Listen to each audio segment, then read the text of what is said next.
Every day, hundreds and hundreds of students at the University of Georgia stop by Jittery Joes at the SLC to pick up their cups of java, to get them through their morning classes, their afternoon slump, or their late night cramming sessions. Either way, it seems they don't take time to step back and realize how much coffee they go through and just how many people they're affecting by purchasing that one cup of joe. So I decided I was going to find out for them. The first stop was the Student Learning Center's source, the Jittery Joes roaster. On a weekly basis here we're doing about 2,800 pounds per week right now. At the high point in season around Christmas it gets up to about 3,500 pounds. During the summer it'll be about 2,400. But it's always pretty busy. It keeps us roasting this week. If they're roasting about 3,000 pounds of coffee a week, roasting almost every day, it makes you wonder who's involved in getting all those green beans here and where are they getting it all from? Where does this whole thing start? And it gets its character from the soil, from the climate, and from how it's produced. So I should start at the farm. Starts at the farm. Yeah, for sure. So I had my lead. It starts at the farm. More recently, Jittery Joes has been making a move towards more conscientious purchases, considering the sources of their coffees and the effect these farms are having on their local communities.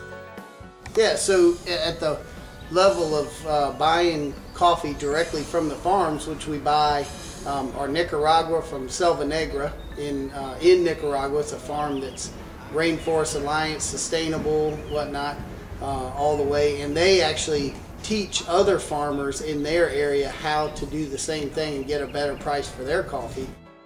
We're doing the same thing with another farm in the Alto Mogiano region of Brazil, which is this coffee here.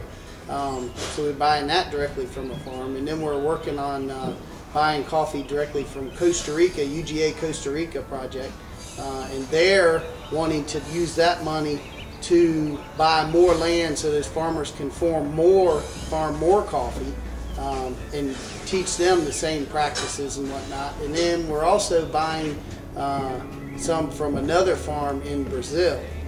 And then we're working with another farmer in Honduras, Papa's dad. Yeah. Yeah. So I hopped on a plane back home to Tegucigalpa, Honduras. The gray dusty capital disappeared behind me as I rode up the mountain into the green, cool forest. 2-hour drive later and I was here, Las Palmeras Coffee Plantations, one of the 3 farms owned and operated by Jose Maria Gurcia. A local entrepreneur, Don Chema as he's fondly called, has been working closely with the La Tigra National Park Committee on restoring the nation's first area declared a national park by creating interest in the community to help maintain a healthy ecological environment around the park. In the last 10 years, the park had been steadily deteriorating around its borders. Local farmers were not tending to the land properly, and deforestation was becoming more of a problem. With the permission of the National Park Committee, Don Chema was able to obtain the rights to farm within the park, with the goal of reforesting the area, stimulating the local economy, and teaching local farmers proper agricultural techniques. La Cantadora is on the border of the nucleus of the park, and he has planted or reforested the area with up to now 41,000 coffee trees and about 1,100 different varieties of shade trees, along with a number of fruit-producing bushes and trees that will give shade and generate income for the community. Among the varieties, you'll find bananas, plantains, and other fruit trees. He's also planting a family of avocados called aguacatillos, whose fruit is feed for the local park inhabiting Quetzal population, a local bird and a source of pride for Central America. Harvesting goes on in his farms from late December or early January until around late March and early April. During the harvesting season, there's anywhere from 45 up to 80 people working every day, picking beans from farm to farm. The beans are brought down to the beneficio, where they're washed, qualified, separated, depulped, and dried. This whole process takes multiple days and requires anywhere from 5 to 10 people. Newer advances in technologies have made it so less people are needed to do the job. Single-man depulpers and washers, stacked screens for drying, all techniques that are being experimented with at the farm, but the reduction of employment opportunities is not what they're looking for. This keeps these farms running at a slower, highly involved, more meticulous pace that in the end results in a better, more artfully crafted bean. The only byproducts of the entire process are the fruit pulp and the honeys the pulp produces. At Las Palmeras, Jose Maria's goal is to use the waste and compost it to make fertilizer.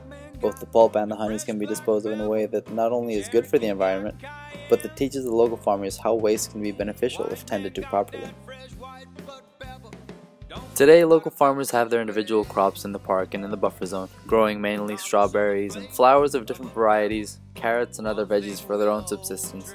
Another work-generating farm that's recently emerged following in the footsteps of Jose Maria is a blackberry farm. Pretty cool operation producing blackberry wine, but still, his coffee farms remain the largest work-generating entity in the area, fueling the local economy and helping preserve the national park through proper agricultural practices, all thanks to his coffee. Those are all good things for those farms and those communities, and at the same level of doing that there, we're trying to do that here with our own community. We do a lot of fundraisers for organizations, and we donate really thousands of pounds of coffee each year to organizations so that they can raise money. Right. So, which I think is a very important thing to do in your own community. Whether it's back in Honduras or here in Athens, it seems coffee is trying to help out its local communities by spearheading movements that would be beneficial for everyone. We try to set an example down here and at all our shops as far as riding our bikes to work and back if we can, and then make on all our deliveries. Like I'm getting ready to take 65 pounds to the Student Learning Center today on bike, and Vernon delivers on bike on Fridays. All the local places in town, Last Resort and De Palmas and the Grit, and everybody downtown gets their coffee by bike.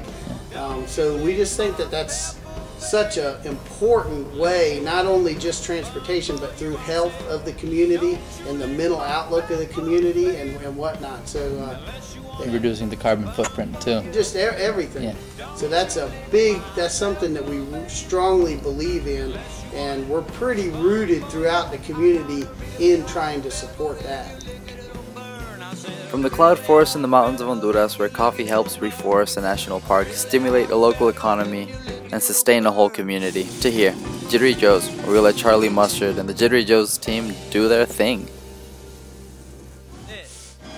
What you drink, that one cup of coffee, there's no going back. That's your cup of coffee. You better like it, yo. Here in Athens, back in Honduras or Nicaragua or Brazil or wherever you want to go, we need to learn to take a step back and see how much a seemingly simple commodity like our morning cup of coffee can have such a meaningful impact on a community. We need to learn to go back to the farms and realize that people are involved, real people, and that our simple choices here in reality are much bigger than we think. So now you know. Next time you're looking for a pick-me-up, your early morning black coffee, your afternoon cappuccino, or your evening espresso, think about just how much has gone into you getting that delicious cup of joe. I'll never know. I guess you're just waiting for me to stay.